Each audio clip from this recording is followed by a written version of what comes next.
All the gas detectors were taped up to protect the sensors inside.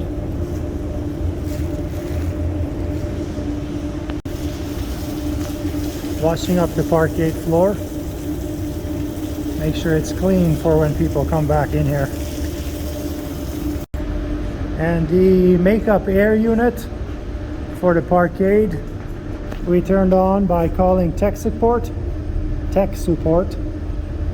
of Fabricon Systems, and they were able to talk me through the phone on how to turn it on and off.